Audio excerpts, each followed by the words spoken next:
Hello, I'm Bethany Boggess, and I interned for the National Center for Farm Worker Health this summer, which is located just outside of Austin in Buda.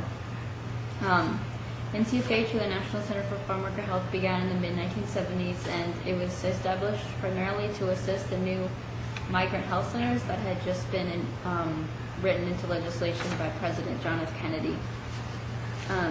NCFH has branched out in their activities since then, but their primary activity is still assisting those migrant and community health centers, which means staff training, assistance with grant research, help starting community health worker programs or promotor de salud programs, etc.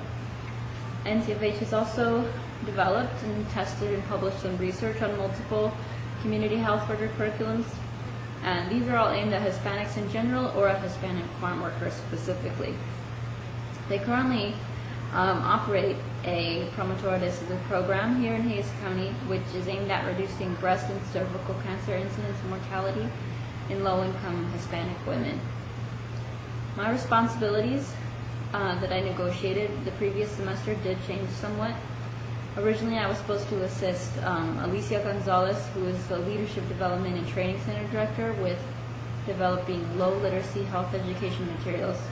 And I was supposed to assist Bobby Ryder, who's the president and CEO, with a local healthy communities collaboration. I did still do multiple projects with Ms. Gonzalez during the internship, but instead of working with Ms. Ryder, I ended up working with Hilda Ochoa-Boak, who is the Resource Development and Policy Analysis Director. And I worked with her primarily doing grant research. And Ms. Bogue is a nurse. She's CHEST certified, and she has a master's in community health education. So she ended up being a really wonderful mentor to have, and I really enjoyed working with her. And I did move over to working with her because of a big need in her department, and because I did want to gain some grant writing, grant researching skills.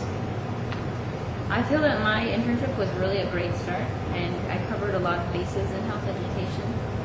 One of my projects was doing a pretty thorough needs assessment when we were researching the possibility of expanding the breast and cervical cancer promotor program into Travis County. This project was really a great background for NCHEC's competency number 1, and included gathering primary and secondary data, conducting interviews, and also conducting a window survey as well. I feel that I did get some experience as well in competency number 2 when I edited a large promotor de salud curriculum, which teaches heat and sun safety education for farm workers. I had to edit the entire curriculum, which included a 200-plus page instructor's manual, a student workbook, a rotofolio or flip chart, and a few other documents that went with the program. And I also had to translate from English to Spanish major portions of that curriculum as well.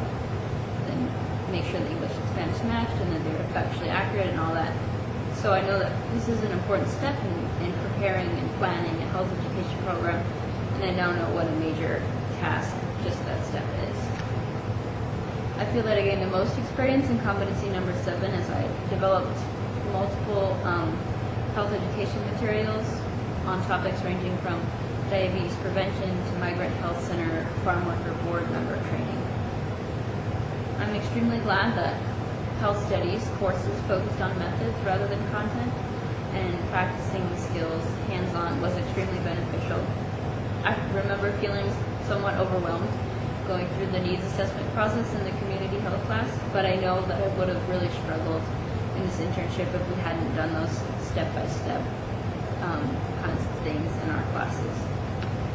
I really had an excellent internship, and a major highlight for me was making some wonderful new friends and gaining some excellent mentors who have been really supportive and very informative.